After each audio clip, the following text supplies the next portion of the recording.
Kembali lagi di luar Gapai Indonesia ya kan. Tadi katanya mau ngajak keluar, Vi. Yes. Kita udah di keluar sekarang. Betul sekali. Betul ya, nggak kan? Karena gini, kan manusia nggak boleh ada iri dengki ya. Tapi kalau iri ngeliat orang pada bisa olahraga tuh kayaknya tuh saya banget gitu loh ibaratnya. Walaupun kemudian bersiaran tapi lihat aja olahraganya ya. Kita akan ajak Anda juga nanti untuk melihat ya suasana olahraga.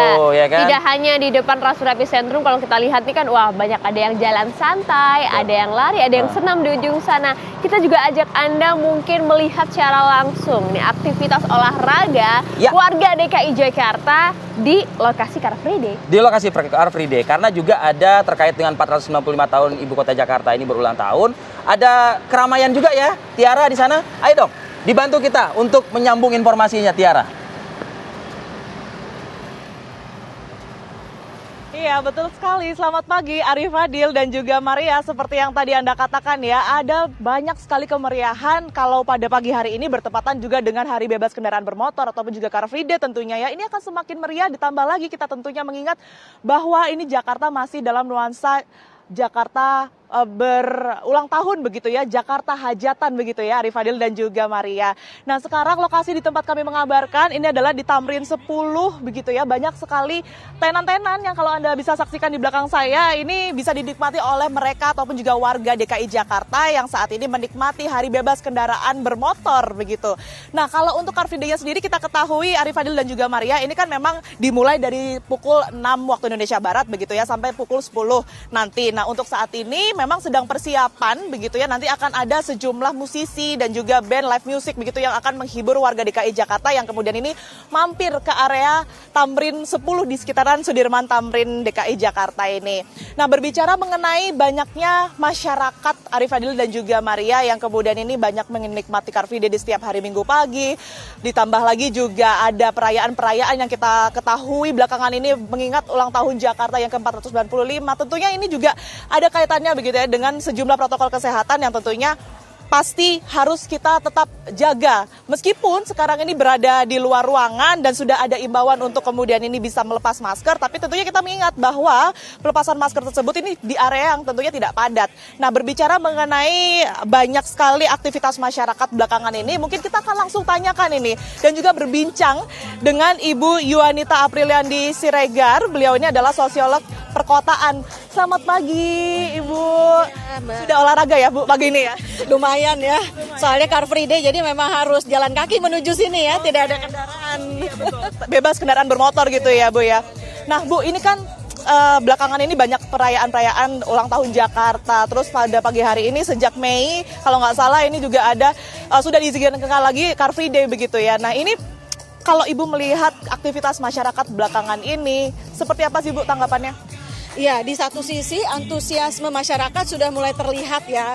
Dan ini ya dari aspek sosial ekonomi ini baik ya. Jadi memperlihatkan bahwa kita ini sudah dalam proses recovery ya gitu. Jadi aktivitas, kegiatan, interaksi ya dalam kota Jakarta ini sudah mulai kembali normal atau yang disebut new normal. Nah cuman ini masalahnya ketika semua sudah mulai recovery, nah apakah kesadaran ya masyarakat terhadap prokesnya ini masih tetap terjaga. Nah ini mengingat angka COVID saya lihat beberapa hari terakhir ini kan juga naik ya gitu. Nah ini kita satu sisi punya antusiasme ya yang tinggi. Kemudian ruang terbuka publik juga sudah membolehkan membuka masker. Nah, kemudian kita harus secara kritis bertanya apakah kesadaran masyarakat tetap menerapkan prokes itu beriringan nih dengan proses transisi ini. Itu aja karena kan kita maunya nih ya dari pandemi menuju endemi dan kemudian menuju kembali ya yang normal itu tadi. Nah, ini bisa bahasanya ambiar semua nih kalau prokesnya juga lupa gitu atau longgar seperti itu, Mbak. Kalau dari penjelasannya Bu Yuanita tadi, bisa dikatakan nggak sih Bu kalau sebenarnya masyarakat kita sudah semacam jenuh begitu ya dengan mungkin informasi dan juga kondisi selama 2 tahun ini, kemudian ini bisa dikatakan membludak, baik itu dari Car Free Day sendiri atau mungkin juga di tempat-tempat umum kita lihat sudah semakin ramai gitu Bu. Ya, jadi memang 2 tahun ya, kurang lebih 2 tahun nih kita disuruh stay at home, ya kan, kemudian membatasi pergerakan. Terus work from home belajar dari rumah. Ini kan udah dibuka nih semua. Pembelajaran tatap muka, pekerjaan balik lagi WFO udah 100% ya. Kemudian seremonial, kemudian kegiatan pesta rakyat juga sudah mulai, terutama menyambut Hari Ulang Tahun Kota Jakarta ya, 495 ini luar biasa ya animonya. Nah ini kita memang melihat ciri khas masyarakat kita itu guyup. Walaupun perkotaan bukan individualis ya, tetapi guyup. Jadi guyup itu terlihat kita suka bersama-sama. Kita suka ada pesta rakyat. Kita nyaman bertemu, berinteraksi dengan orang banyak. Jadi memang ini karakter khas kita gitu. Jadi 2 tahun direm ibaratnya ya, direm, di close itu ya, guyupnya ini. Nah, ketika sudah dibuka ya saluran-saluran ya interaksi tadi. Nah, khawatir prokesnya ini nih ya yang harus tetap dijaga nih kesadarannya. Itu aja. Bu Yunanita, ini kan mumpung kita lagi ada di venue gitu ya, boleh lah ya Bu sambil kita jalan pagi gitu ya pemirsa, dan juga Arifah Dil serta Maria, saya ajak jalan-jalan Anda nih bersama Bu Yunanita. Nah Bu, tadi fakta-fakta yang memang sudah ada di lapangan itu apa juga bisa diartikan bahwa sebenarnya masyarakat ini sudah minim kesadarannya atau sudah aware-nya ini sudah berkurang begitu jika kita bandingkan dengan sebelum atau awal pandemi? Ya, ini memang terkait juga dengan tren angka COVID ya. Memang ya biar bagaimanapun kan kenaikannya tidak terlalu tinggi pada saat gelombang 1 maupun gelombang 2 kan. Tetapi kan COVID-nya masih ada nih gitu loh. Jadi ini masyarakat yang perlu diedukasi sebenarnya seperti ini. COVID-nya ini masih ada walaupun ada kecenderungan trennya turun ya. Dari pandemi berubah menjadi endemi sehingga tidak terlalu berat resiko-resikonya ya. Baik mereka yang terpapar gitu ya, gejalanya lebih ringan atau tanpa gejala.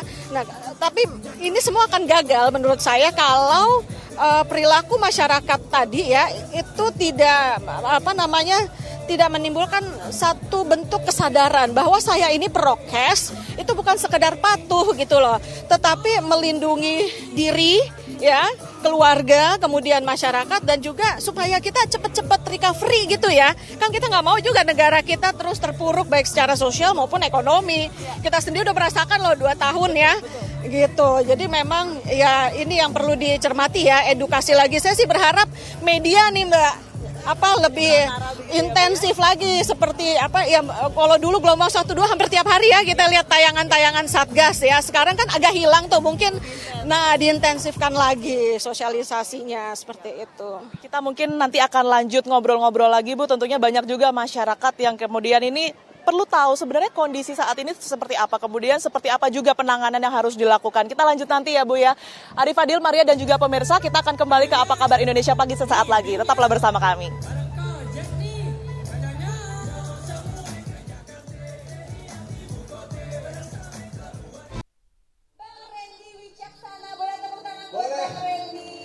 Iya, masih di Apa Kabar Indonesia Pagi. Kita juga masih bersama Ibu Yunanita Apriliandini, sosiolog, untuk membahas sebenarnya perilaku masyarakat di tengah COVID-19 yang sebenarnya sudah mulai membaik. Tapi kita juga tentu ingat ya Bu ya, kalau misalnya ini juga ada varian baru begitu, B4 dan juga B5 yang harus diwaspadai. Nah, berdasarkan penjelasan Bu, ini kita lanjutkan lagi ya Bu, berdasarkan penjelasan dari Ibu tadi, kalau sebenarnya mungkin banyak yang harus diwaspadai masyarakat begitu ya. Tetapi untuk perilaku ini apa hanya terjadi karena kita ini di kota besar Bu, atau mungkin juga di wilayah lain di Indonesia tuh sama begitu tipikal masyarakat dan juga menangani COVID-nya begitu? Oke, kalau secara umum atau general ya memang tren angka COVID ya kita pahami memang sudah melandai ya gitu, melandai. Nah, kemudian secara umum juga masyarakat sudah ada di titik jenuh. 2 tahun dia harus dibatasi segala aktivitas dan kegiatannya. Jadi menurut saya baik di kota besar maupun di kota kecil itu, bahkan di perdesaan nampaknya sudah mulai longgar ini prokes. Bahkan kalau misalnya kita ke desa-desa jangan-jangan udah nggak ada nih yang pakai masker kan gitu ya. Nah, ini terlepas dari memang di desa orangnya lebih sedikit gitu ya, penduduknya lebih jarang, dan mungkin udara juga lebih kondusif ya, lebih sehat seperti itu. Jadi memang yang kita hadapi sekarang adalah bagaimana ya menimbulkan kesadaran terhadap masyarakat walaupun COVID melandai. Karena kan kita lebih baik mencegah ya daripada kita menangani udah seperti waktu itu gelombang 1 dan gelombang 2 yang udah semuanya kelabakan gitu. Ini lebih susah menteri perilakunya, ini mumpung belum tapi udah ada kenaikan tinggi, seluruh Indonesia tetap harus ada prokesnya, menurut saya seperti itu. Selain kesadaran masyarakat tentunya juga dibantu oleh baik itu Satgas, pemerintah dan juga pihak-pihak terkait begitu ya Bu ya. Nah kalau Ibu melihat sebaiknya dengan kondisi masyarakat yang seperti saat ini, pendekatan seperti apa Bu yang harus dilakukan? Saya rasa media ini penting ya untuk mengingatkan gitu bahwa ini COVID masih ada. Mungkin tidak seintensif tiap hari ketika kita gelombang 1, gelombang 2. Tapi setidaknya ada deh slot-slot sosialisasi, edukasi gitu ya dari pihak pemerintah dalam hal ini Satgas. Sekedar mengingatkan COVID masih ada. Jadi kalau misalnya kita tidak ingin terulang kembali 2 tahun kemarin, nah kita tetap beraktivitas tapi dengan aman gitu. Dan ini jangka panjang, mungkin akan selamanya seperti ini dalam artian kita berdamai dengan COVID dan kita memang harus mengubah perilaku kita di ruang-ruang publik, tetap taat prokes gitu walaupun melandai gitu. Baik, terima kasih banyak Ibu Yuanita sudah berbagi pandangannya begitu ya di Apa Kabar Indonesia Pagi TV One. Kita harapkan sama-sama ya Bu ya, memang baik itu dari pemerintah ataupun juga masyarakat ini menjalin kerjasama yang baik lah intinya karena COVID-19 ini masih ada seperti itu ya Bu ya. Terima kasih banyak Ibu, silakan dilanjut olahraganya ini di Car Free Day. Oke, thank you Bu. Nah pemirsa itu tadi kita sudah mendengar seperti apa pandangan ataupun juga pendekatan yang kemudian ini harus dilakukan di tengah pandemi ini. Nah tidak lengkap begitu ya Rifadil dan juga Maria, rasanya jika kita tidak mendengar seperti apa tanggapan dari warga yang hari ini juga datang pada Hari Bebas Kendaraan Bermotor ataupun juga Car Free Day begitu ya. Saya melihat ada 2 ibu-ibu cantik ini pada pagi hari ini. Selamat pagi Ibu, saya boleh minta waktunya ya. Dengan Ibu siapa ini? Saya dengan Ibu Sofi. Dengan Ibu Nuri. Ibu Nuri, ini lagi menikmati Car Free Day, berdua saja atau gimana nih? Iya, tadi rombongan sama Pak Lurah, sama kawan-kawan jajaran Pak Lurah tadi. Kita mencari berdua, kita cari tahu di sini ada apa gitu. Nah ini tanggapannya seperti apa sih Bu? Kalau nggak salah kan dari Mei bulan lalu gitu ya, ini sudah diizinkan lagi bisa menikmati Hari Bebas Kendaraan Bermotor. Kemudian juga saat ini juga bertepatan dengan ulang tahun Jakarta ada acara live music gitu. Tanggapannya seperti apa Bu? Ya tanggapan saya, alhamdulillah, syukurillah berarti COVID ini sudah mulai menghilang ya. Khususnya buat warga Jakarta ini supaya pada sehat semua. Alhamdulillah dibuat Car Free Day-nya kita semuanya sehat. Amin.